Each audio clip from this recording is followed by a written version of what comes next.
यह Osama bin Laden. इसने airplanes को हाईजैक करवाया और बाद में एयरप्लेन्स जाकर अमेरिका की इंपॉर्टेंट बिल्डिंग्स जैसे कि ट्विन टावर के अंदर भिड़े और इसको कहा जाता है 9/11 अटैक। लेकिन सवाल ये आता है कि ये अटैक ओसामा बिन लादेन ने करवाया कैसे। तो चलो 9/11 अटैक को इस वीडियो के अंदर 3D एनिमेशन की मदद से समझते हैं। यह ओसामा बिन लादेन, इसने स्कूल के अंदर बिजनेस और इकोनॉमिक्स की पढ़ाई की है और यह अपने स्कूल के अंदर फर्स्ट आता था और स्कूल के बाद इसने सिविल इंजीनियरिंग की डिग्री ली और ये एक इंजीनियर बन गया। लेकिन उसके बाद में कुछ ऐसी चीजें हुई जिसकी वजह से ये आज टेररिस्ट बन चुका है और अब ये बहुत सारे रीजंस की वजह से अमेरिका के ऊपर अटैक करने वाला है, जिसमें एक कमर्शियल एयरप्लेन्स को अमेरिका के ऊपर गिराने वाला है। क्योंकि इंजीनियर होने की वजह से ओसामा ये जानता है कि अगर इन एयरप्लेन्स को हाईजैक करके किसी गलत डायरेक्शन के अंदर लेके जाया जाएगा तो सरकार इन एयरप्लेन्स को उड़ाने के लिए फाइटर जेट्स नहीं भेजेगी और जब इन एयरप्लेन्स को कहीं पे गिराया जाएगा तो इन एयरप्लेन्स के इतने बड़े होने की वजह से वो जगह तहस महस हो जाएगी और इन एयरप्लेन्स में पड़ा 50,000 लीटर जेट फ्यूल आग पकड़ लेगा, जिससे उस जगह पर आग लग जाएगी और भारी तबाही होगी। वेपन अब सिलेक्ट हो गया है, अब बारी है लोगों को इसके लिए तैयार करने की। ओसामा ने अब अपने ग्रुप से 19 लोगों को सिलेक्ट कर लिया है इस काम के लिए और ये जो बाकी के बचे हुए 11 लोग हैं, इनको ये कहा गया है कि तुम्हें बस प्लेन को हाईजैक वगैरह करके चोरी वगैरह करना है और इसमें जान जाने का कोई खतरा नहीं है। अब अटैक से 5 महीने पहले इन सभी लोगों का फर्जी चीजें दिखाकर वीजा बनवा लिया गया है और अब ये फ्लाइट के अंदर बैठकर यूएसए आ चुके हैं। यूएसए में आने के बाद में ओसामा बिन लादेन ने अपने नेटवर्क की मदद से इन सभी लोगों को गन्स और बॉम्ब भी दिला दिए हैं। अब दिन आ चुका है 11 सितंबर 2001 का। ओसामा का प्लान है 4 प्लेन्स को हाईजैक करने का और हर प्लेन के अंदर लगभग 5 टेररिस्ट भेजने का, जिसमें एक पायलट होगा और ये लोग यूएसए के 2 सबसे बड़े एयरपोर्ट बॉस्टन एयरपोर्ट और वॉशिंगटन एयरपोर्ट से फ्लाइट लेंगे। अब सुबह के 5:44 पे इन सभी लोगों ने अपने बैग पैक कर लिए हैं और इन सभी लोगों ने अलग अलग गाड़ियों में बैठकर अलग अलग टाइम पे एयरपोर्ट पे जाना स्टार्ट कर दिया है और अब ये लोग सिक्योरिटी चेक करवा के एयरप्लेन के अंदर बैठने वाले हैं। लेकिन अब आपका सवाल ये होगा कि ये बंदूक और बॉम्ब लेकर ये सिक्योरिटी से निकल कैसे पाएंगे। ये समझाने के लिए मैं वापस आज के समय में 2023 में आ चुका हूँ और ये आज का एक इंटरनेशनल एयरपोर्ट। यहाँ पे सिक्योरिटी चेक देखो कैसे होता है। फ्लाइट में बैठने से पहले हर इंसान का फुल बॉडी स्कैन करवाया जा रहा है। किसी के जूते तो किसी की जैकेट उतरवा के देखी जा रही है। हर इंसान से उसकी जेबें खाली करवाई जा रही हैं और उसके सभी इलेक्ट्रॉनिक्स को भी स्कैन किया जा रहा है ताकि उनके अंदर भी कुछ खतरनाक ना हो और इनके सभी बैगेज को स्कैन किया जा रहा है और इनके बैगों के अंदर एक एक चीज को देखा जा रहा है। लेकिन दोस्तों, अटैक का समय था 2011। तब के समय में कोई भी ज्यादा सिक्योरिटी चेक होते नहीं थे। तब फ्लाइट में चढ़ना और ट्रेन में चढ़ना इसमें कोई भी फर्क नहीं होता था। इसलिए इन 19 लोगों में से एक भी इंसान के बैग की तलाशी नहीं ली गई और एक भी इंसान सिक्योरिटी में पकड़ा नहीं गया। अब ये सभी लोग एयरपोर्ट के अंदर आ चुके हैं। अब जैसा कि मैंने आपको बताया कि इनका मिशन है 4 एयरप्लेन्स को हाईजैक करना और इनको क्रैश करना। पहला एयरप्लेन जो हाईजैक होने वाला है वो है अमेरिकन एयरलाइंस का ये फ्लाइट 11। इसको हाईजैक करने वाले हैं 5 टेररिस्ट। अब 7:40 पे इस फ्लाइट की बोर्डिंग होनी स्टार्ट हो गई है और इन 5 टेररिस्ट में से 2 टेररिस्ट एयरप्लेन में जाकर बिजनेस क्लास के अंदर बैठ गए हैं और वहां पर जाके उन्होंने अपने बाकी दोस्तों को भी मैसेज कर दिया है और इनके 3 दोस्त भी आके एयरप्लेन के अंदर बैठ चुके हैं। और 8 बजे ये एयरप्लेन जिसका नाम फ्लाइट 11 है वो अब 8 बजे एयरप्लेन से उड़ान भर रहा है। अभी अगर ये टेररिस्ट इस एयरप्लेन को हाईजैक करने की कोशिश करेंगे तो पायलट तुरंत ही इसी एयरपोर्ट के ऊपर एयरप्लेन की लैंडिंग करवा देगा और इनका सारा मिशन फेल हो जाएगा। इसलिए ये वेट कर रही हैं और अब फ्लाइट को उड़ते हुए 15 मिनट हो चुकी हैं। अब इन सभी लोगों ने एक दूसरे को फ्लाइट को हाईजैक करने का सिग्नल दिया है और तुरंत ही इन लोगों ने अपने अपने बैग से अपने अपने हथियार निकाल लिए हैं और इन्होंने अपनी सीट से उठते ही यहाँ पे बैठे इस केविन नाम के इंसान को सबके सामने जान से मार दिया है। इससे इस प्लेन में बैठे सभी पैसेंजर्स डर गए हैं और इनके कंट्रोल में आ गए हैं। अब ये सभी लोग प्लेन के कैबिन के अंदर घुस गए हैं। कैबिन में घुसते इन्होंने वहाँ पे बैठे 2 पायलट्स को जानलेवा तरीके से चोट पहुंचाकर उनको साइड के अंदर बिठा दिया है और इनमें से ये इंसान जिसका नाम अत्ता है वो एयरप्लेन को उड़ाने लग गया है। एयरप्लेन को उड़ाते हुए इसके पास में एयरपोर्ट के एयर ट्रैफिक कंट्रोल से फोन आया है ये पूछने के लिए कि क्या एयरप्लेन के अंदर कोई दिक्कत तो नहीं है। इसने ये फोन को भी उठाकर ये बोल दिया है कि कोई दिक्कत नहीं है और एयरपोर्ट वालों को बिलीव भी हो गया है।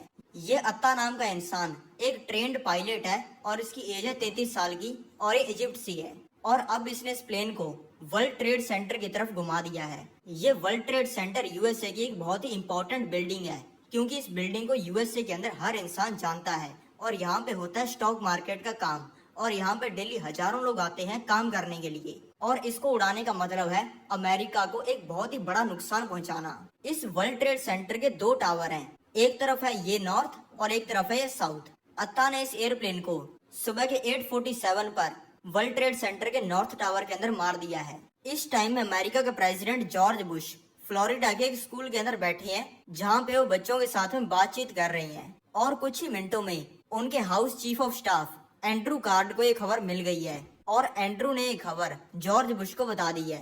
तब तक ये नहीं पता चला था कि ये एयरप्लेन क्रैश कैसे हुआ है, इसलिए जॉर्ज बुश ने कहा कि पक्की बात जो एयरप्लेन का पायलट है उसको हार्ट अटैक आ गया होगा, जिसकी वजह से क्रैश हुआ है। अब इस चीज को हुए 17 मिनट हो चुके हैं और अब यूनाइटेड एयरलाइंस की फ्लाइट 175 को भी टेररिस्ट ने हाईजैक कर लिया है और इसको भी वर्ल्ड ट्रेड सेंटर की तरफ मोड़ दिया है और इस प्लेन को वर्ल्ड ट्रेड सेंटर के साउथ टावर के अंदर क्रैश कर दिया है। दूसरा क्रैश होते ही सभी को पता चल जाता है कि अमेरिका के ऊपर आतंकवादियों ने हमला कर दिया है। इसी टाइम में दोस्तों ये है जॉर्ज बुश, जो कि दूसरी क्लास के बच्चों के साथ में क्लास के अंदर हैं और बच्चों के साथ में खेल रही हैं। तभी उनके chief of staff Andrew card वापस आते हैं और उनको कान के अंदर बताते हैं कि अमेरिका के ऊपर आतंकवादियों ने हमला कर दिया है। इस चीज को जॉर्ज बुश इग्नोर करते हैं और अगले 7 मिनट तक बच्चों के साथ में खेलना कंटिन्यू करते हैं और बच्चों के साथ में जोक्स मारते हैं, टीचर्स के साथ में सेल्फीज क्लिक करते हैं और पूरे मजे लेते हैं। और दोस्तों वही 7 मिनट है जिसमें अमेरिका के अंदर हजारों लोग मारे जा चुके हैं और पूरी दुनिया के अंदर अमेरिका की ये खबर चल रही है। जॉर्ज बुश ने इस चीज के ऊपर कोई भी एक्शन क्यों नहीं लिया, इसके ऊपर एक बहुत ही बड़ा सवाल है। और दोस्तों इसी टाइम में 2 और एयरप्लेन हाईजैक हो चुके हैं। अब दोस्तों ये फ्लाइट है अमेरिकन एयरलाइंस की फ्लाइट 777, ये लॉस एंजलिस की तरफ जा रही है और इसमें बैठे 5 टेररिस्ट ने इस एयरप्लेन को भी हाईजैक कर लिया है। दूसरी फ्लाइट है यूनाइटेड एयरलाइंस की, ये फ्लाइट 93, इसके अंदर अपेरेंटली 4 टेररिस्ट हैं और इन्होंने भी इस एयरप्लेन को हाईजैक कर लिया है। इन दोनों में बैठे टेररिस्ट पायलट्स ने इन दोनों प्लेन्स के अंदर यू टर्न ले लिया है और इसको वॉशिंगटन डीसी की तरफ घुमा दिया है। वॉशिंगटन डीसी अमेरिका का कैपिटल है और यहाँ पर अमेरिका का डिफेंस सिस्टम भी है। डिफेंस सिस्टम में यहाँ की सबसे इम्पोर्टेंट बिल्डिंग है ये पेंटागन बिल्डिंग और आतंकवादियों ने इस फ्लाइट 77 को इस पेंटागन बिल्डिंग के अंदर भी क्रैश कर दिया है। ये तीसरे क्रैश के बाद अमेरिका ने अपने सारे एयर स्पेस को शट डाउन कर दिया है और सभी हवा में उड़ते हुए एयरप्लेन्स को ऑर्डर दे दिया है लैंड करने का। ये क्रैश 9:57 को हुआ है और दोस्तों अब इसके 2 मिनट बाद हो चुके हैं 9:59।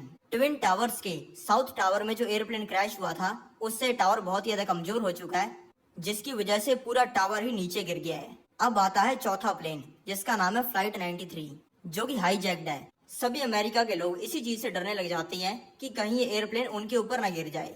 यूएसए की इंटेलिजेंस ने ये प्रेडिक्शन लगाई है कि इस एयरप्लेन को व्हाइट हाउस के अंदर गिराया जाएगा, जहाँ पे अमेरिका के प्रेसिडेंट रहते हैं, या फिर अमेरिका की कैपिटल हिल बिल्डिंग के अंदर गिराया जाएगा। ये फ्लाइट थोड़ी सी अलग ढंग से हाईजैक की गई है।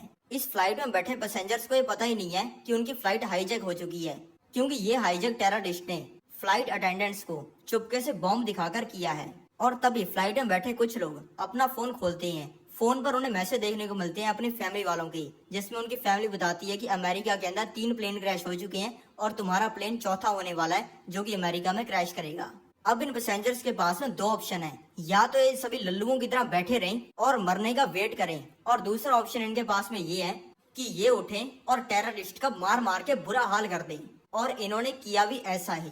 सारी जनता ने पकड़ के टेररिस्ट को धोना स्टार्ट कर दिया और मार मार के उनकी पेंट गीली कर दी और फिर इस प्लेन को क्रैश लैंड करवा दिया गया एक खेत के ऊपर और इसमें बैठे लोगों की जान बच गई। और फिर सुबह 10:24 को, अब दोस्तों सुबह के 10:24 हो चुके हैं और अब ट्विन टावर्स का नॉर्थ टावर भी गिर चुका है।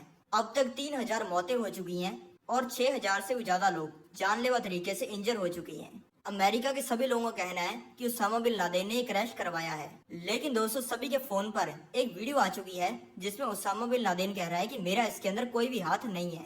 अब दोस्तों इन सभी इंसिडेंट्स को 3 साल बीत चुके हैं और अब उसामा बिन लादेन एक वीडियो रिकॉर्ड कर रहा है जिसमें वो बता रहा है कि अमेरिका के ऊपर हमला उसने ही करवाया है।